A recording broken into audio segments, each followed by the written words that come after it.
What's up guys, my name is Luke and welcome back to Motion and Design. So I've been messing around a bunch with lights recently and I saw this one artist do this really cool render having it where there was like lights that were just randomly flashing, and I thought that was really cool. This artist's name was Rattlesnake.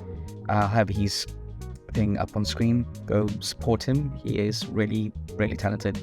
And he did that inside of Houdini, and I was wondering if we could get a similar effect inside of Cinema 4D. And I was able to get pretty close. I feel like it's a bit different than the original, but I think that's good. If you do like this type of content, please consider liking and subscribing. And if you're interested in the project files and other tutorials, I have a Patreon. So let's get straight into this. Cool, so let's start out by setting up our scene. So let's start out by creating our wall. So let's start with a plane over here. Let's rotate this 90 degrees and let's make it quite big. So let's maybe set it to about 3000 in width and 2000 in the height. Cool. So we're going to be using nodes. So let's go over here and let's search for extrude. We'll throw this extrude onto our plane over here, and you'll see what's happening is that we are extruding everything forward 20 centimeters. Let's set this to -10 for now. And we don't want all these segments over here. I mean, maybe you do, but I didn't. So if you don't want to see them, we're going to click on use island and that's going to get rid of them. So we want to randomly select each of these polygons. Actually, sorry, I think I got these wrong. I think I want 3000 over here, like 2000 over here. Yeah, I want more of the horizontal look.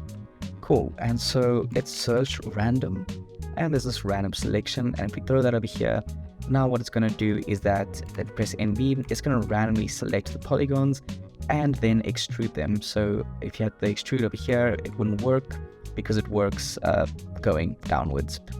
So let's put this down over here, and there we go. Now we have this basic geo wall over here that's just randomly generated. Cool, so now let's go and set up our lights. Let's just bring this back a bit, and let's go and add in, let's change this to redshift. I'm not sure if you'll be able to do this in Octane, just because there's literally just one button that you have to click for this to work. So maybe there is a way of doing this in Octane. I just didn't really find it, but I'm sure it is possible. So yeah, but for this tutorial, I'm going to be doing it in redshift. Let's go and add in area lights. Turn off our plane. Let's actually rotate our plane this direction. And let's go with our light over here. Let's change this to about 20 and actually 10. 200 is fine, and let's do another one that is maybe 400. Cool. Let's go and grab the cloner, throw these into a cloner, change it to grid. See, it's already on grid, and then let's just add maybe like something like that is perfect. Cool, so we want these to be all rotated randomly, but at 90-degree intervals. So if we had to just go and add in, say, like a plane effector, turn off our our position, and change our rotation, you'll see that it's rotating, but it's rotating all of them. So the way we can get around this is let's set it to 360 degrees.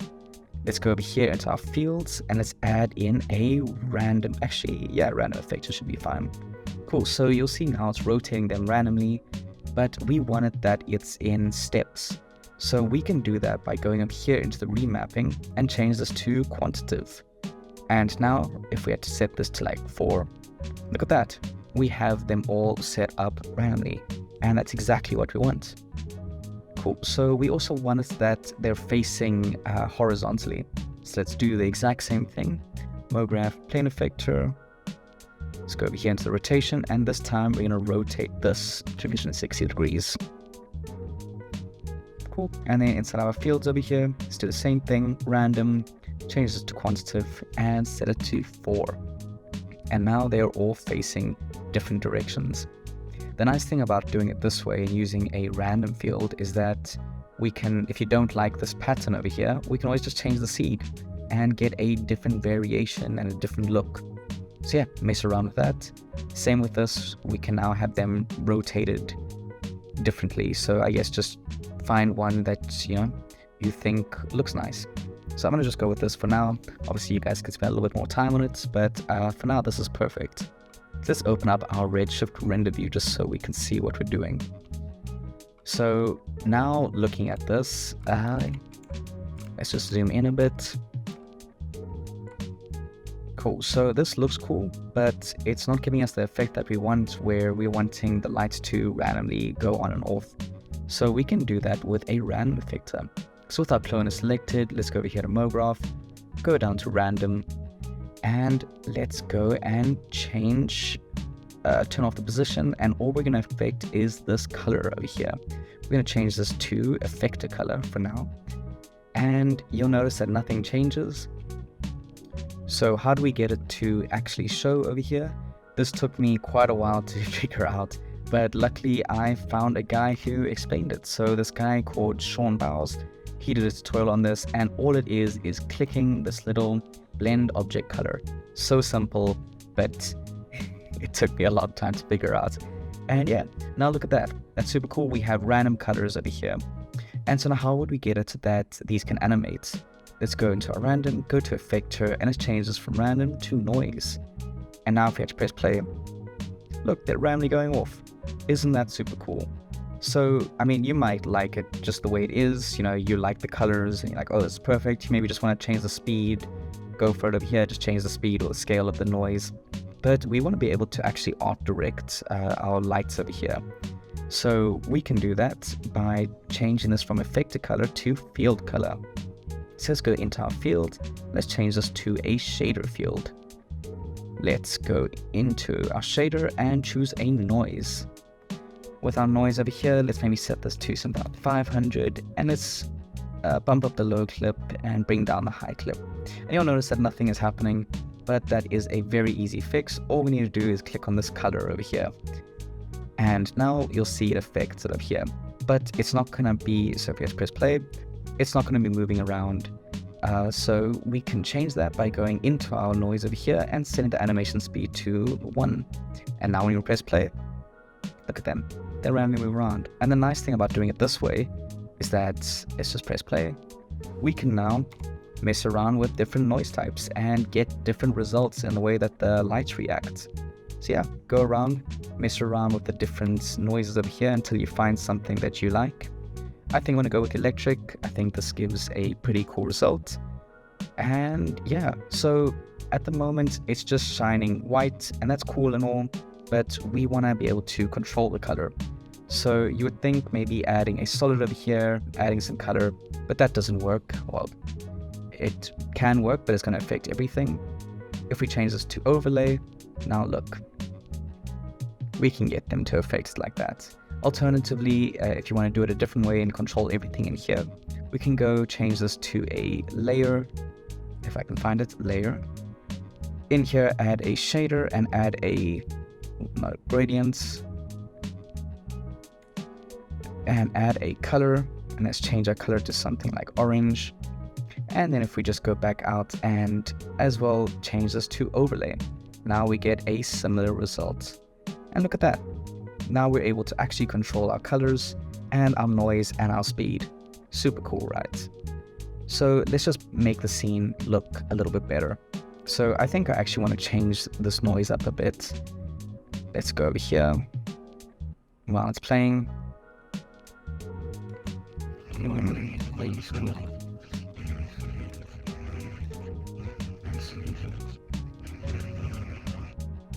I think this one's a little bit better. There's more shining in it. And yeah, you can get some different results just by messing around with the global scale. And also if you want to, you can like adjust the brightness over here if you want everything to be the specific color. But I liked it that it was messing around between, the colors over here.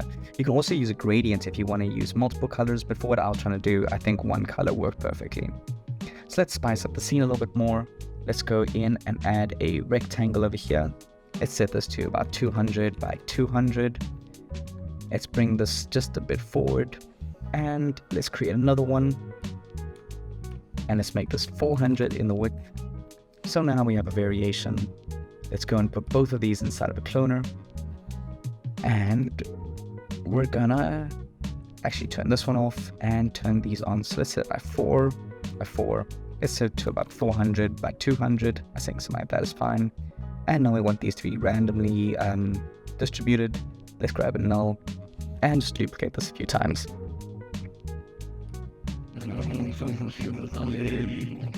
Cool. So now we have randomly distributions of these little squares. Let's go in and add a renderer tag.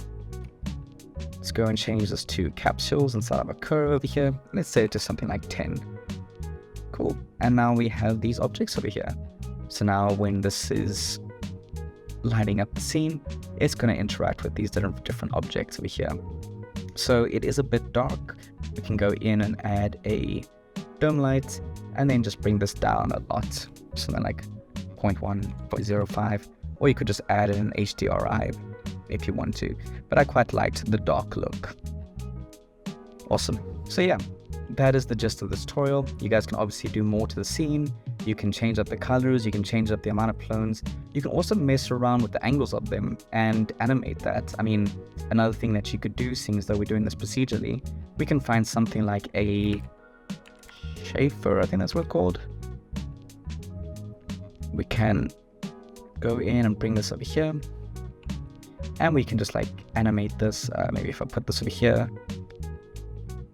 And now we can get some different results over here. You can also do the same thing with the angle of the lights. If you want to, you can go over here, change the plane, go into our remapping, change this to like 8. And now we're getting all these diagonal lines. So yeah, mess around with it, create different looks, use different colors, change up the different angles of these things. And you can get some really cool results. So yeah, I really hope you enjoyed this tutorial. Don't forget to actually check out the original artists who I was inspired by. Very talented guy. But yeah, I hope you enjoyed this. If you did, please consider liking and subscribing. And yeah, I'll see you guys next week. Peace.